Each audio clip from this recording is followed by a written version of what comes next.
Il giorno dopo l'espulsione dalla Lega, Gian Antonio D'Arè contrattacca, sono pronto per la guerra, resto nella Liga Veneta, Salvini passa, la Lega Nord resta, prima sfida alle comunali di Vittorio Veneto. Il segretario regionale della Lega al contrattacco, espulsione votata dal direttivo, D'Arè non può rifondare nulla perché non ha autorizzazioni amministrative, se non troviamo l'accordo nel centrodestra si va da soli.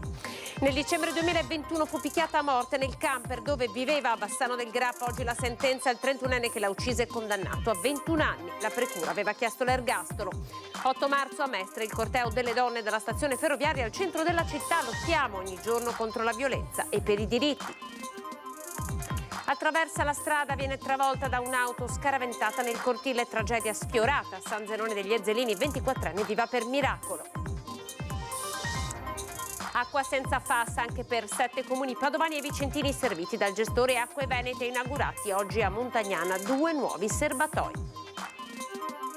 Domani a Motta di Livenza si rinnova il ricordo dell'apparizione della Madonna, 2 dirette su Antenna 3 alle 10 e alle 18 per raccontarvi gli eventi in paese. Buonasera, il telegiornale del Veneto inizia dalla politica, terremoto all'interno della Lega, all'indomani dell'avvio del procedimento di espulsione. Gian Antonio D'Arè torna all'attacco e anticipa nei fatti la rifondazione della Lega Nord. Pronti allo scisma, a Vittorio Veneto inizia dunque lo scisma del Carroccio. A Vittorio Veneto ci sono passate 2 guerre mondiali e le abbiamo vinte tutte e 2. Perché siamo decorati medaglia d'oro al valor militare per i fatti della Resistenza. Quindi se vogliono partire con un'altra terza guerra mondiale sanno già che hanno perso. All'indomani del Raider Razionem, con l'avvio della procedura di espulsione da parte del direttivo regionale, Gian Antonio D'Arè non solo non abbassa i toni, ma rilancia. Nemmeno il provvedimento più estremo andrà a minare il suo essere e sentirsi leghista. Nessuna tessera dunque verrà stracciata. Non solo, da poche ore sui social di D'Arè compare la dicitura Liga Veneta, Lega Nord, quasi una rifondazione. Da questo partito sono iscritto da 40 anni. Quindi mi potranno togliere la tessera, ma non l'idea, anche perché io la tessera ce l'ho nel cuore, quindi senta, questo è uno scisma. Scisma, il 9 giugno si capirà se quello di ieri è stato un passaggio fondamentale. E a proposito di elezioni, lo scisma di Vittorio Veneto, dove a giugno si vota la nuova amministrazione, non è più fantapolitica, anzi dei nomi per la nuova lista ci sono già, tra tutti quello del vice sindaco uscente Posocco. Farò sicuramente il consigliere comunale, certo non posso fare il consigliere comunale con il segretario Stefani che mi ha appena espulso. Posocco viene con me sicuro. E tra l'altro... E io sono con Posocco. D'Arè incontra i giornalisti nel suo autolavaggio di San Vendemiano. La dimostrazione plastica fa intendere di un movimento che vuole ritornare tra le partite IVA e occuparsi dei temi del territorio. Prima però occorre resettare, cominciando dalla presunta truffa sui debiti elettorali, quella per cui sta indagando la Procura di Genova. Quei 49 milioni sono veramente un macigno che pesano sulla Lega Nord, attenzione, sulla Lega Nord. Ma siccome i debiti devono essere onorati, se qualcuno prende in mano il partito possiamo andare avanti anche su quella del risarcimento, perché i debiti vanno onorati. Un partito serio lo fa. Insomma, espulsione o non espulsione, D'Arè continua a occuparsi di Lega, immaginandone già il nuovo segretario con un endorsement che guarda il Friuli. Penso che Federica sia la persona giusta, è una persona che vuole anche prendere parte a questo progetto. Chiaro che non è finita qui. Prima facevo il mio lavoro e di notte facevo politica, adesso ho più tempo. Ai leghisti all'ascolto che cosa dici? Ma teniamo duro, tutto cambia e tutto passa. Tutto cambia, tutto passa, ma la Lega Nord resta. Passa anche Salvini? Certo che sì. Dare non può rifondare nulla perché non ne ha l'autorizzazione. Così poco fa il segretario veneto della Lega Alberto Stefani nella conferenza stampa presso la sede regionale del Carroccio a Noventa Padovana. Ma già stamane il segretario ospite del nostro direttore Luigi Bacciali a Focus TG è intervenuto sull'espulsione di Darè e sulla strategia in vista delle prossime elezioni amministrative che vedrà la Lega lanciare un polo identitario con liste civiche e pronta a correre da sola. Penso anche al fatto che in passato anche chi oggi magari come Tony Darè critica questo provvedimento, insomma mi sembra che in passato provvedimenti di espulsione siano stati fatti per molto meno. Chi ascolta da Treviso sicuramente ricorderà Beppi Covre, che è stato espulso perché aveva criticato la linea del partito in merito al referendum costituzionale. Se era vero questo, cioè se meritava l'espulsione lui, che insomma rappresentava la storia anche lui della Lega in Veneto, in particolare in provincia di Treviso, non capisco perché non ci possa essere un provvedimento disciplinare nei confronti di chi da 3 anni va contro la linea di partito e ha offeso il segretario federale. Un confronto molto serrato in vista delle elezioni tra alleati, cioè tra la Lega e Fratelli d'Italia. Per le regionali Giorgia Meloni ha dato un'indicazione molto precisa, vorrebbe ovviamente un esponente di Fratelli d'Italia, c'è però ancora l'incognita del terzo mandato, quindi a oggi non sappiamo ancora se il Presidente Zaia potrà ricandidarsi o meno. Non dovesse ricandidarsi il Presidente Zaia, quali sono gli scenari per quanto riguarda proprio il Carroccio? Ritengo che sia un fattore di democrazia permettere ai cittadini veneti di poter votare il proprio Presidente senza vincoli imposti da Roma o imposti dall'alto. Detto questo, la Lega ha già iniziato un percorso in questi mesi, già alle elezioni provinciali, di creazione di un polo identitario che raggruppi oltre la Lega le liste autonomiste e le liste civiche territoriali, che rappresentano la maggior parte poi del consenso territoriale del Veneto, perché nei comuni ci sono delle liste civiche che da anni, dei gruppi politici che da anni portano consenso, che da anni sono affinati dall'amministrazione locale, che da anni sono all'interno dei municipi e che sanno come si fa amministrazione locale. Noi questo lo vogliamo portare anche a livello provinciale e anche a livello regionale. Quindi la Lega ha già iniziato un percorso di relazione con queste liste territoriali, siamo pronti a lanciare un polo identitario anche alle elezioni comunali prossime e quindi nel corso dei prossimi giorni presenteremo anche i nostri candidati sindaci in autonomia. Poi lì dove non si trova la quadra noi presenteremo la nostra offerta politica, perché è giusto che i cittadini nei comuni del Veneto sappiano chi hanno davanti. Non possiamo presentarci agli elettori a un giorno dalla presentazione delle liste e pensare che un candidato posto dall'alto, così come è avvenuto in Sardegna, possa vincere in quel comune. Non funziona così. Oggi nel giorno della festa della donna il Tribunale di Vicenza arriva la sentenza per il femminicidio del 19 dicembre 2021. Giulia Rigon fu picchiata a morte nel camper in cui si trovava con il compagno. 21 anni di carcere per Enrique Cappellari. È la sentenza emessa oggi dai giudici della Corte d'Assise di Vicenza per l'omicidio di Giulia Rigon, uccisa a soli 31 anni. Era il 19 dicembre del 2021 quando, in un camper usato come abitazione, parcheggiato in via Capitelvecchio a Bassano, si consumò l'omicidio. Giulia, commessa di Asiago, secondo le perizie della procura, sarebbe stata colpita con calci, pugni e ginocchiate. In particolare un colpo sarebbe stato talmente violento da spezzarle lo sterno, provocandole la fibrillazione cardiaca e il conseguente arresto respiratorio. Per l'accusa non ci sarebbero dubbi sulle responsabilità dell'allora fidanzato di Giulia, il 33enne Enrique Cappellari, originario di Foggia, che si trova da 2 anni in carcere con l'accusa di omicidio volontario aggravato dal legame affettivo.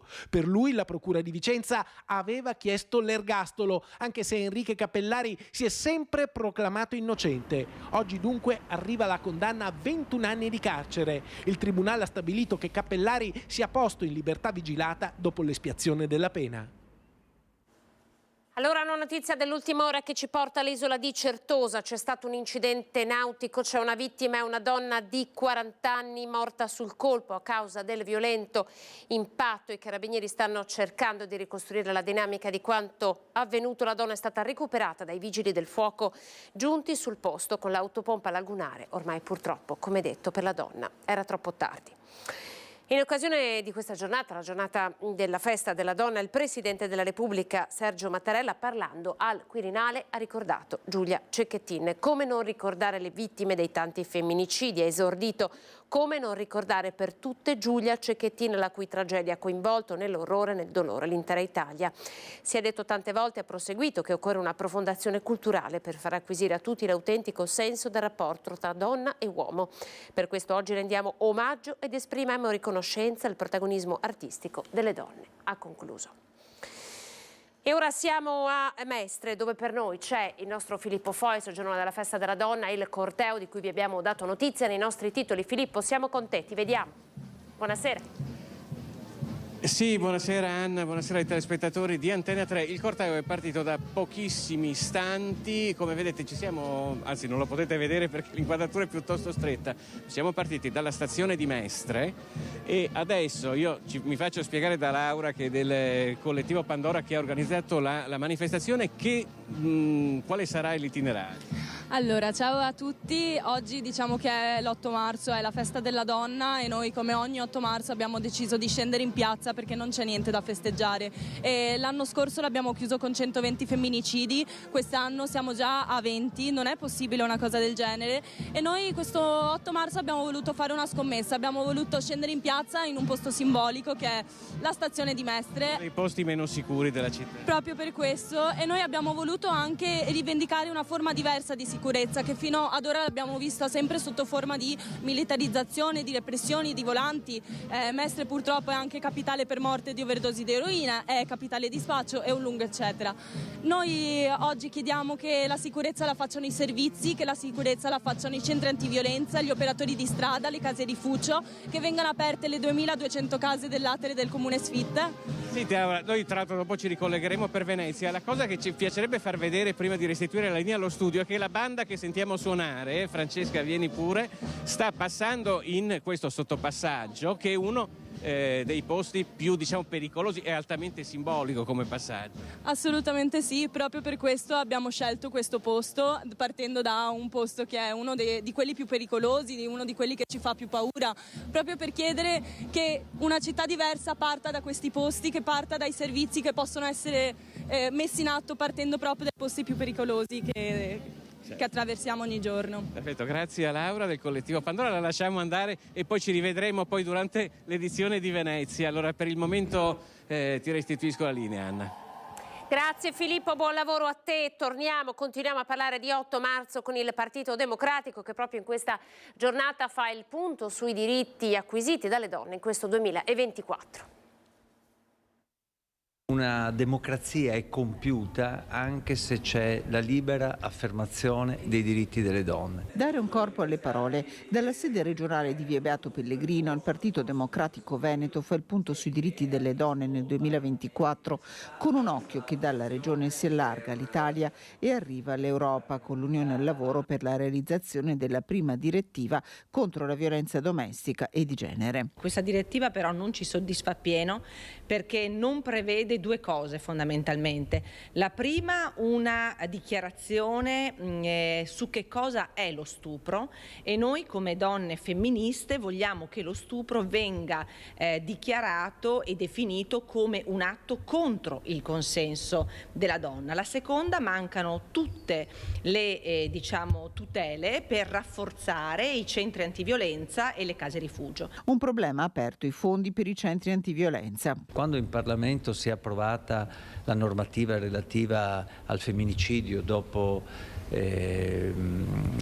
la tragedia di Giulia, il Partito Democratico ha voluto destinare tutte le risorse che erano previste nella legge di bilancio per emendamenti del Partito Democratico proprio a tutte quelle misure di prevenzione e di repressione della violenza di genere. Uno dei grandi problemi della donna resta il lavoro, sottolinea la consigliera regionale Vanessa Camani. Le donne lavorano meno, fanno fatica ad accedere agli incarichi apicali, difficilmente hanno lavori a tempo indeterminato o a tempo pieno e anche quando ottengono queste condizioni sono strutturalmente pagate meno degli uomini. Una differenza salariale che cresce al crescere del ruolo e col passare del tempo. In una regione dove non c'è il problema di trovare lavoro sarebbe forse il tempo di occuparci della qualità del lavoro, e la qualità del lavoro delle donne è fondamentale non soltanto per evitare pratiche discriminatorie, ma perché il lavoro femminile significa benessere diffuso e incremento del PIL, quindi anche per ragioni di necessità e di opportunità economica. Aiutatela come avete fatto con me, parla Patrick Zaki e si riferisce ovviamente al caso di Ilaria Salis, la 38enne detenuta da quasi un anno in Ungheria.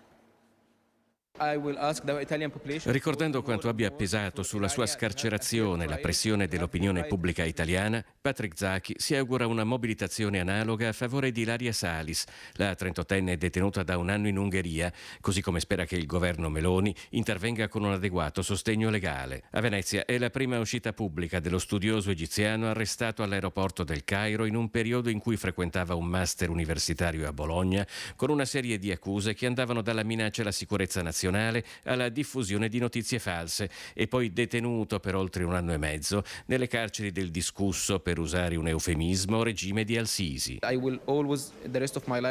Passerò il resto della vita a cercare di superare tutto quello che ho patito nel mio periodo di detenzione, ci dice Patrick Zaki, che è a Venezia per la Venice School for Human Rights Defenders, una settimana di formazione intensiva per chi è attivo nella promozione dei diritti umani, organizzata in collaborazione con il Parlamento europeo dal Global Campus of Human Rights, un network internazionale di università con sede al Lido di Venezia. Accanto a lui Mansoureh Sojae, attivista, ricercatrice e scrittrice iraniana, anche lei incarcerata nel suo paese, che ha dedicato la vita alla difesa dei diritti umani e delle donne, due cose profondamente legate e imprescindibili l'una all'altra, dice. Now we have a new geography. Salzerone degli Ezzelini, una donna investita da un'auto mentre attraversa la strada finisce contro un albero all'interno del cortile di un'abitazione.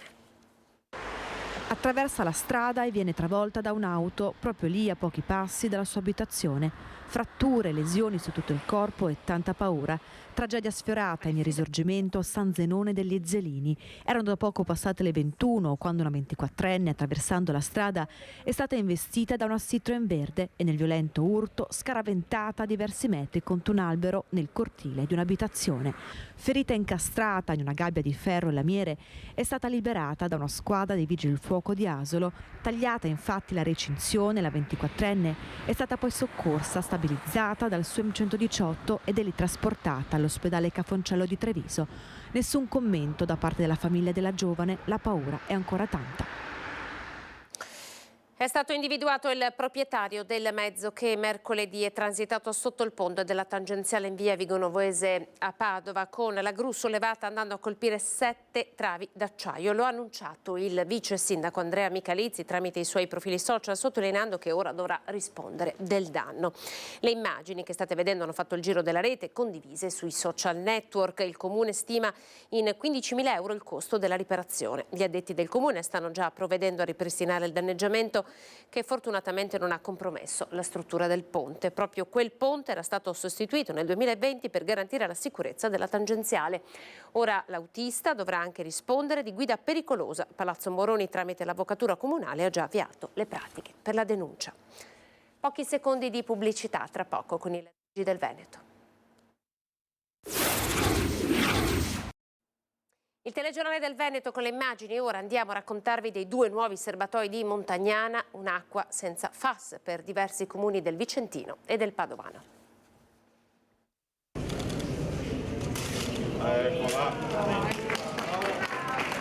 Inaugurato a Montagnana nella Bassa Padovana un'opera fondamentale per la sicurezza delle fonti idriche inquinate dai FAS di 7 comuni tra Padova e Vicenza. Sono 25 milioni di euro, 21 chilometri di condotte, acqua pulita, acqua sana e soprattutto si inizia un nuovo corso che è quello di purificare le fonti del Veneto. 2 serbatoi da 10.000 metri cubi d'acqua e 21 chilometri di tubi per garantire ai cittadini acqua sicura. Sapere che da domani mattina noi possiamo aprire il rubinetto e bere un'acqua libera, pura, senza PFAS, per noi cittadini, che adesso parlo come cittadino, è veramente una cosa importante, una cosa che ti toglie proprio quell'angoscia di sapere che hai un'acqua pulita. La vicenda FAS parte da lontano e vede da subito l'impegno dei comitati che ora chiedono garanzie per tutti. È un problema che colpisce chiunque ed è una cosa che deve essere risolta proprio con delle leggi mirate che blocchino la produzione di queste sostanze. È appena partito il nuovo piano di campionamento sulle matrici vegetali e alimentari e noi abbiamo dato disponibilità per la nostra collaborazione dal basso perché nell'ottica di una ricerca partecipata avere il contributo dei cittadini, quindi di chi vive sul territorio, è molto importante, può dare risultati molto migliori di una ricerca fatta solamente da chi conosce la materia però magari non ha un contatto diretto con la situazione reale. Ultimo tassello, quello di Montagnana, di un sistema idrico pensato per evitare le fonti di acqua inquinata. È finita anche l'ultima delle opere, ricordo a tutti che le opere riguardavano una ventina di chilometri di tubi che partivano da Belfiore, dove anche là c'è un'opera del tutto simile a questa, costruita e già collaudata. Poi ci sono un'altra ventina di chilometri, 23 chilometri, che sono sulla zona diciamo padovana e vicentina e poi un'altra decina di chilometri che arriva dal Vicentino. Tutti questi chilometri però dell'acquedotto, uno degli acquedotti più importanti e più grandi d'Italia in questo momento, fanno parte di quello che è il vecchio schema del MOSAV, che deve essere solo completato adesso per una parte a nord. Perché completato?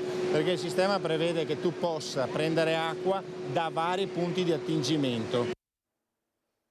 È mancato il 66enne colpito da un infarto che lo scorso 18 febbraio a Caldiero, Verona, era stato soccorso dal giovane Matteo Ridolfi. Il 14enne del vicino comune di Colognola ai Colli gli aveva praticato il massaggio cardiaco intervenendo, seguendo al telefono le istruzioni degli operatori del 118. Un intervento, quello del ragazzo, che aveva consentito di rianimare l'uomo, poi trasportato a Verona nella terapia intensiva dell'ospedale Borgo Trento, dove però non ha più ripreso conoscenza. Giovanni Occhipinti, 66 anni, si è spento nei giorni scorsi per le conseguenze del grave attacco cardiaco e nonostante il tempestivo intervento di Matteo, che lo aveva tenuto in vita. Un gesto che aveva fatto balzare il coraggioso ragazzino veronese agli onori delle cronache, venendo ricevuto e premiato dal governatore Luca Zaia e dal presidente della Camera Lorenzo Fontana. In occasione del 514° anniversario dell'apparizione della Madonna di Giovanni Cinghiana, Antena 3 trasmetterà sabato 9 marzo 2 speciali dirette dalla Basilica della Madonna dei Miracoli di Motta di Livenza. Alle 10 la Santa Messa presieduta dall'Arcivescovo di Genova, Marco Tasca, con la comunità di Ceggia che offrirà l'olio per la lampada votiva della Madonna. Alle 18 sempre in diretta il pellegrinaggio della città di Motta di Livenza e alle 18:30 la messa presieduta dal Vescovo di Vittorio Veneto, Monsignor Corrado Pizziolo. Ci fermiamo, siamo alle previsioni del tempo, grazie per essere stati in nostra compagnia. Dopo di noi TG Venezia, arrivederci.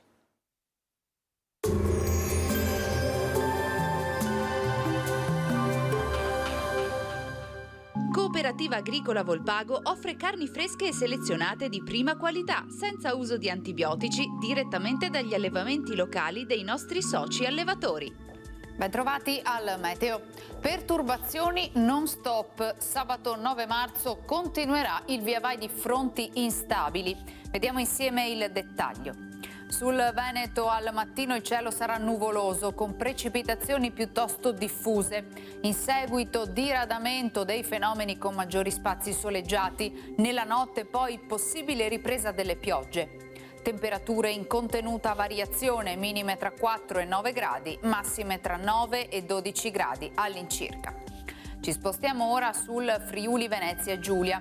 Anche in questo caso il cielo sarà coperto inizialmente con piogge moderate, anche abbondanti, non escluse delle schiarite nel corso del pomeriggio.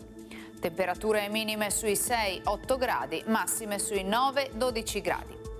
Infine diamo uno sguardo alla situazione del Trentino Alto Adige, dove sarà molto nuvoloso con brevi schiarite alternate a precipitazioni.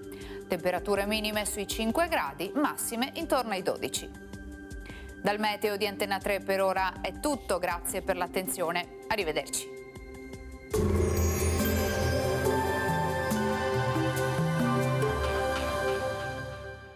Cooperativa Agricola Volpago offre carni fresche e selezionate di prima qualità, senza uso di antibiotici, direttamente dagli allevamenti locali dei nostri soci allevatori.